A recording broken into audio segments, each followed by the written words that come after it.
Hi, folks. This is Jonathan Phoenix, the Carolina storyteller, coming to you with an important message. Okay, this is an adult podcast, so it shouldn't be listened to by children. And if you're listening to this, I assume that you're an adult. And if you're not an adult, that's bad, because some of the things that we cover on this podcast are topics that really younger ages shouldn't be listening to. There's murder, there's death, there's blood, guts, and gore. Things that really they don't want to be exposed to. So as an adult, I'm going to ask you to keep the kids away. But I don't think every one of you is doing it. So I'm going to have to do something to curb this behavior if you don't stop. Maybe I'll tell your kids where Santa's real address is. Or maybe I'll tell them where babies come from. Or how to get a hold of the Easter Bunny and the Tooth Fairy. Or maybe I'll just tell them why the mailman always brings them birthday presents and why Daddy is really mad about it. So remember, keep the kids away from the adult material and enjoy the show. This is the Carolina Storyteller. In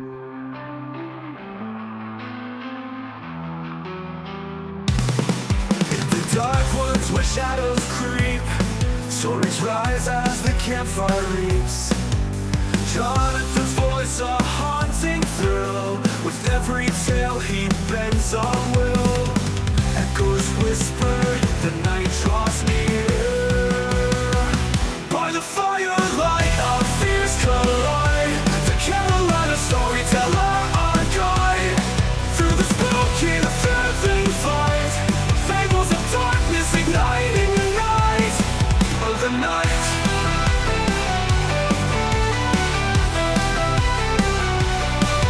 The ladder tales of fright and dread. Every heartbeat a path we tread. Phoenix spins his web. Hi, folks. Welcome back to the Carolina Storyteller. I am your storyteller, Jonathan Phoenix.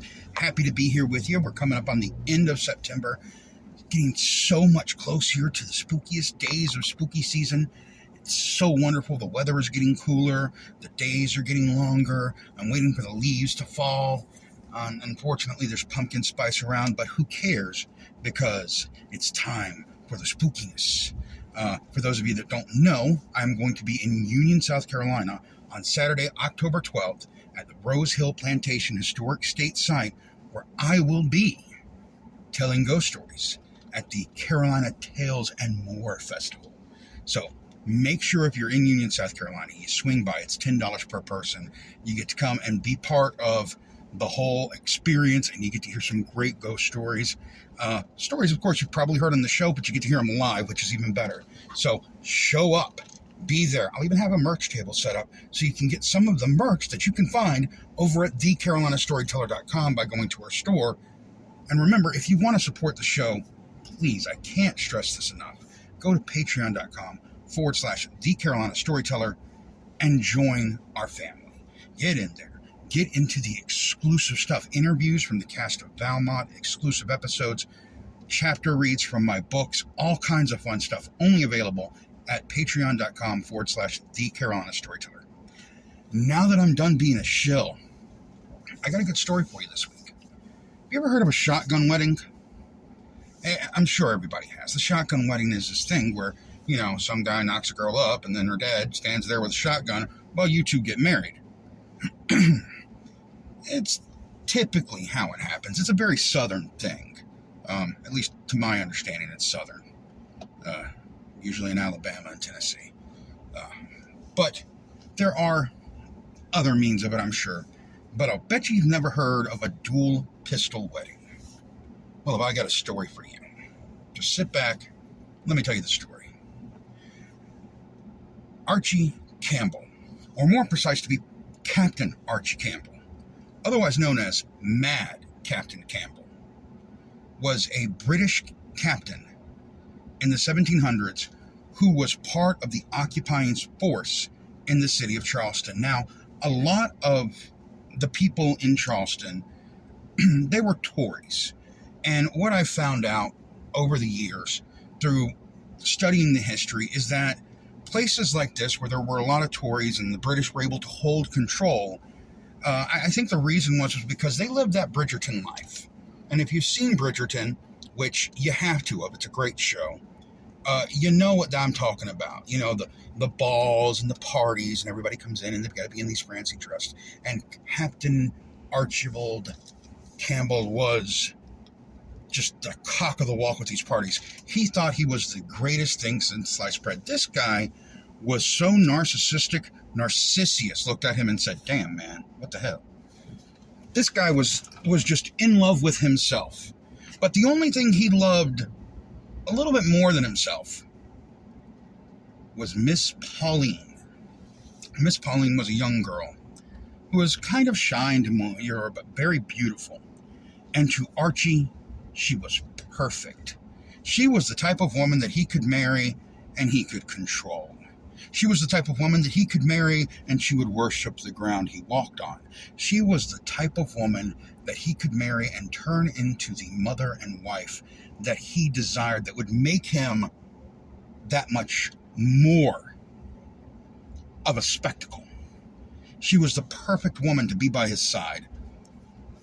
I don't think he liked Pauline for who Pauline was. He liked Pauline for what she could make him.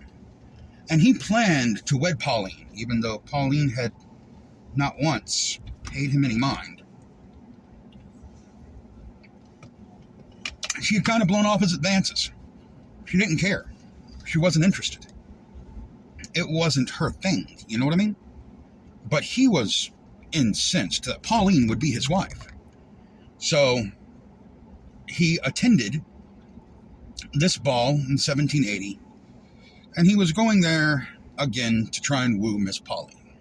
And he arrived, and he made sure that he was in his dapper best, slack white pants, the red jacket with the gold on it because he was a captain, his tricorn.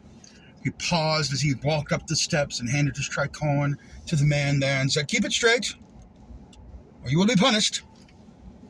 And he proceeded into the area and began meeting with everyone. He went to the hostess and did his introductions, which is what you're supposed to do at these parties.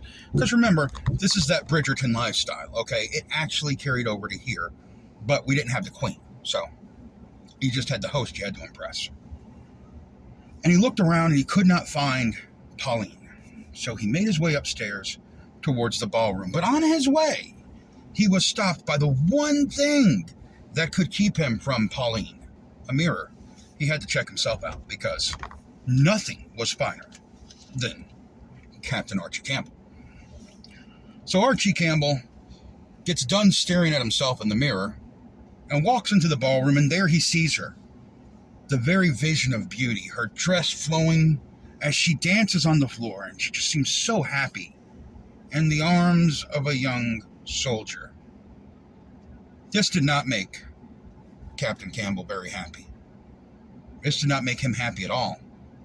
Yes, there was his beautiful Pauline, but she was dancing with another young man and obviously flirting with him and obviously having the time of his life, and he would not have it. So as the song ended, he walked forward to take his dance with Miss Pauline. But the young man said, No. Her next dance is already spoken for, sir. I'm sorry. This was enough. He demanded of his peers, who is this young upstart who thinks that he can cut in on my action? And they all laughed at him. They thought it was hilarious because she chose the young soldier over him. And he's like, No.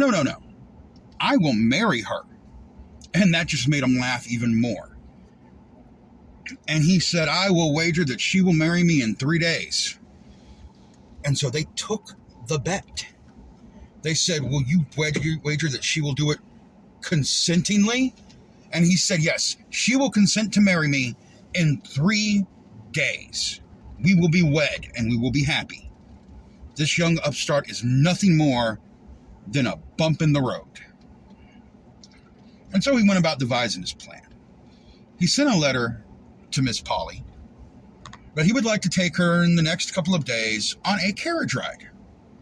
And he would drive this carriage with her in it, and it was to be the finest carriage that was there to actually transport the king when the king would visit. And he wanted her to ride in the king's carriage with him. pulled by one of the king's stallions. Pauline couldn't turn this down. This was exceptional. I mean, she would be the envy of the entire Charleston area. Everyone would be envious of her riding in this carriage. So, of course, she answered in the affirmative. She was like, oh, yeah, I'll do this. Yeah, come and get me, man. Come and get me.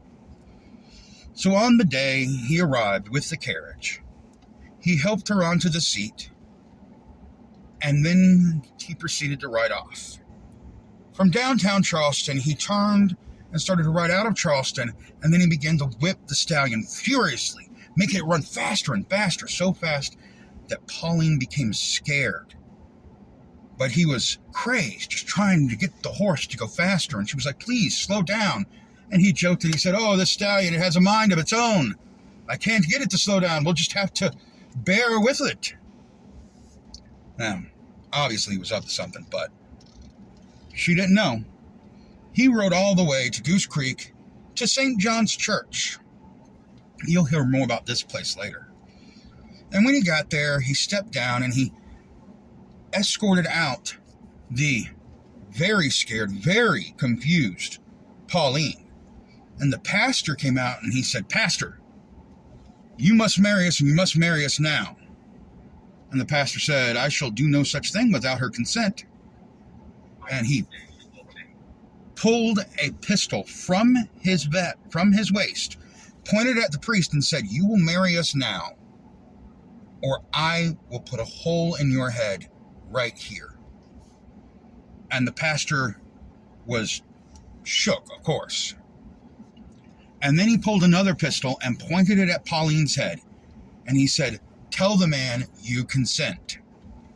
And Pauline, not being stupid, said, yeah, I consent.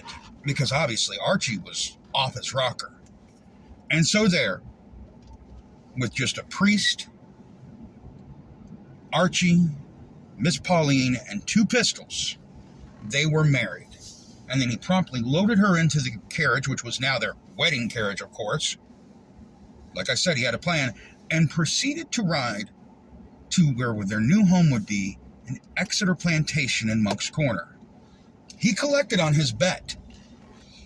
Though after he was sent off to war, once he had gone back to battle, which was only a week later, Pauline told everybody of what had happened and how it had come to pass.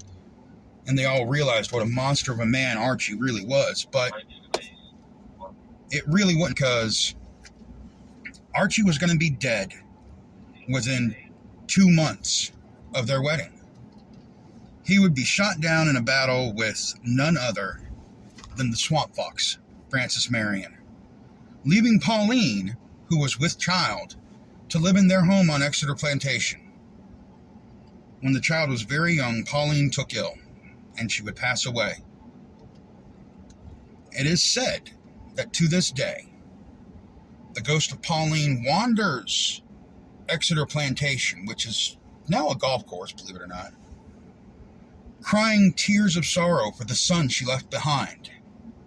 And on certain nights you can hear the laughter of Archie Campbell as he collected his winnings there on the plantation for the gamble that he made just before he lost his life. That's our story, folks. The tale of Captain Mad Archie Campbell. Just a great guy, don't you think?